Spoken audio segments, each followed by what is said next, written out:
Now a certain woman, the wife of one of the sons of the prophets, came crying to Elisha and said, "Your servant my husband is dead, and to your knowledge he was a worshipper of the Lord, but now, the creditor has come to take my 2 children as servants in payment of his debt." Then Elisha said to her, "What am I to do for you? Say now, what have you in the house?" And she said, "Your servant has nothing in the house but a pot of oil." Then he said, "Go out to all your neighbors and get vessels, a very great number of them. Then go in, and, shutting the door on yourself and your sons, put oil into all these vessels, putting on one side the full ones." So she went away, and when the door was shut on her and her sons, they took the vessels to her and she put oil into them. And when all the vessels were full, she said to her son, "Get me another vessel." And he said, "There are no more." And the flow of oil was stopped. So she came to the man of God and gave him word of what she had done. And he said, "Go and get money for the oil and make payment of your debt, and let the rest be for the needs of yourself and your sons." Now there came a day when Elisha went to Shunem, and there was a woman of high position living there, who made him come in and have a meal with her. And after that, every time he went by, he went into her house for a meal. And she said to her husband, "Now I see that this is a holy man of God, who comes by day after day. So let us make a little room on the wall, and put a bed there for him, and a table and a seat and a light, so that when he comes to us, he will be able to go in there." Now one day, when he had gone there, he went into the little room and took his rest there. And he said to Gehazi, his servant, "Send for this Shunammite. At this time in the coming year you will have a son in your arms." And she said, "No, my lord, O man of God, do not say what is false to your servant." Then the woman became with child and gave birth to a son at the time named, in the year after, as Elisha had said to her. Now one day, when the child was older, he went out to his father to where the grain was being cut. And he said to his father, "My head, my head." And the father said to a servant, "Take him in to his mother."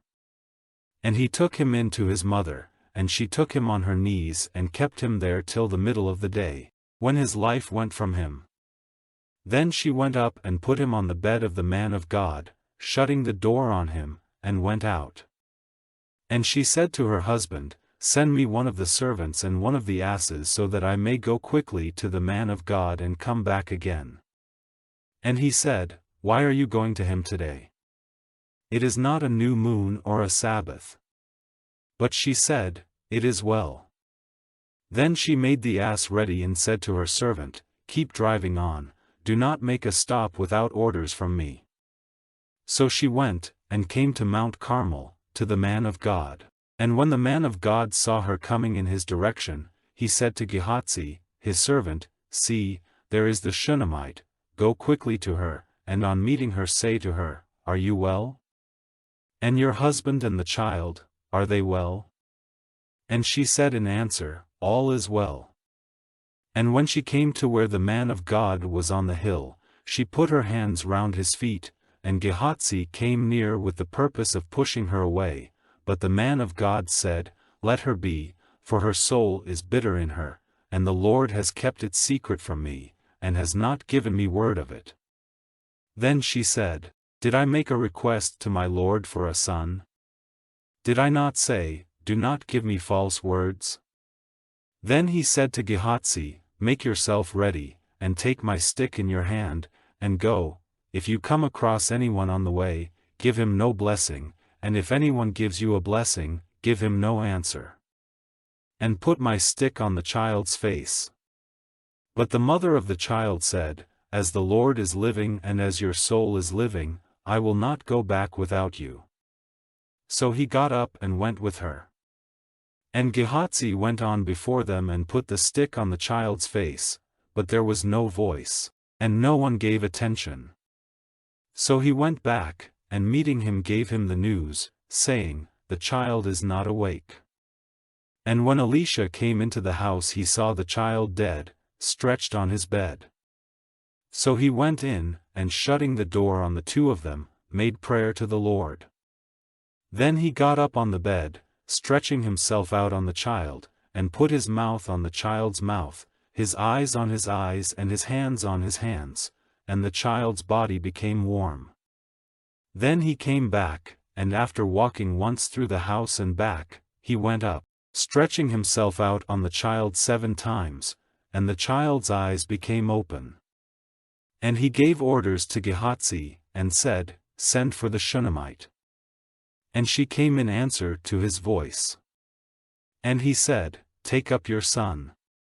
And she came in, and went down on her face to the earth at his feet, then she took her son in her arms and went out. And Elisha went back to Gilgal. Now there was very little food in the land, and the sons of the prophets were seated before him. And he said to his servant, Put the great pot on the fire, and make soup for the sons of the prophets. And one went out into the field to get green plants and saw a vine of the field, and pulling off the fruit of it till the fold of his robe was full, he came back and put the fruit, cut up small, into the pot of soup, having no idea what it was. Then they gave the men soup from the pot. And while they were drinking the soup, they gave a cry, and said, O man of God, there is death in the pot, and they were not able to take any more food. But he said, Get some meal. And he put it into the pot, and said, Now give it to the people so that they may have food. And there was nothing bad in the pot. Now a man came from Baal-shalisha with an offering of firstfruits for the man of God, 20 barley cakes and garden fruit in his bag. And he said, Give these to the people for food. But his servant said, How am I to put this before 100 men? But he said, Give it to the people for food, for the Lord says, There will be food for them and some over. So he put it before them, and they had a meal and there was more than enough, as the Lord had said.